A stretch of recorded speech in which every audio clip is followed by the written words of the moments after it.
امریکہ نے اسرائیل سے خطرناک ڈرونز جو ہیں وہ پرچیز کرنے کا اعلان کیا ہے. ان ڈرونز کا نام ہے پوائنٹ بلینک میزائل ڈرونز کہہ سکتے ہیں یا میزائل کہہ سکتے ہیں. یہ بالکل چھوٹے ڈرونز ہیں جو صرف ایک شخص پکڑ کر اس کو لانچ کر سکتا ہے اور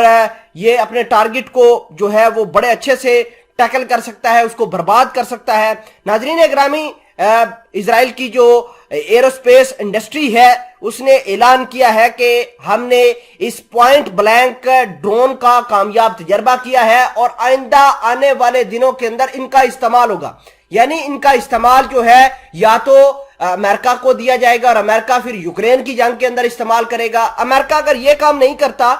تو یہ جو ہے ڈرونز مڈل ایسٹ کے اندر استعمال کروا سکتا ہے. یعنی کسی اپنے ایسے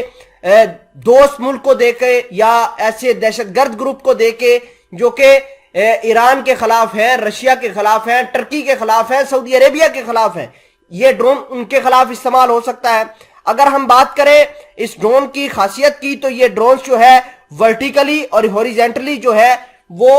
کسی بھی سولجرز کی کمر کے اوپر لینڈ کر سکتا ہے. اور اسرائیل کی ایئر سپیس انڈسٹری نے اس کو بنایا ہے اور اس کی کچھ خصوصیات بھی انہوں نے بتائی ہیں.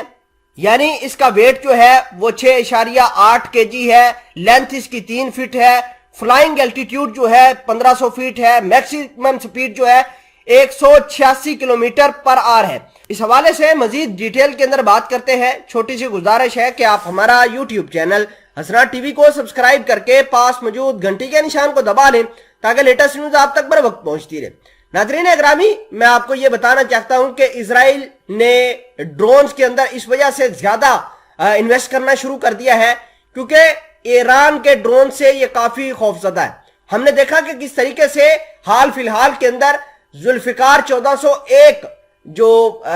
جنگی ایکسرسائزز کی گئی اس کے اندر ابابیل 5 نام کا ڈرون کا بے دریغ ایران نے استعمال کیا اور اس کی مدد سے جو اسرائیلی ٹھکانے ہیں خصوصاً علت نام کی ایک بیس بنائی گئی, نیوی بیس, اور اس کو پھر ٹارگٹ کیا گیا اپنے ابابیل 5 کی مدد سے. ہم نے رشیا اور یوکرین کی جنگ کے اندر بھی دیکھا کہ کس طریقے سے رشیا نے ایران کے ڈرونز کا استعمال کر کے دشمنوں کے بڑے بڑے خواب جو ہے ان کو چکنا چور کر دیا اور امریکہ کے جتنے بھی بڑے اسلحے کے ڈیپو تھے جو کہ یوکرین کے اندر تعینات تھے وہ سارے کے سارے برباد کر دیے. اگر ہم بات کریں اسرائیل کی تو اسرائیل نے میجر اور اگریسو سٹیپ لینے کے لیے امریکہ سے F-15 جہازوں کو سودا کر لیا ہے. یعنی اسرائیل اپنے یہ ڈرونز جو ہیں جن کا نام پوائنٹ بلینک ہے یہ امریکہ کو دے گا, اس کی ٹیکنالوجی بھی ٹرانسفر کرے گا اور امریکہ والے اپنے F-15 فائٹر جیٹ جو ہے وہ اسرائیل کو دیں گے تاکہ اسرائیل آنے والے دنوں کے اندر ایران کے اٹامک پاور پلانٹ کے اوپر اٹیک کر سکے یا ایران کے جو ایٹمی ذخیرے ہیں اس کو برباد کر سکے. تو یہ امریکہ کا ایک بگر پلان ہے اور اسرائیل نے بھی اپنی کنڈیشن رکھی ہے کہ وہ ان کنڈیشن کے اوپر جا کے امریکہ کو جو ہے وہ اپنا اسلحہ سیل آؤٹ کرے گا.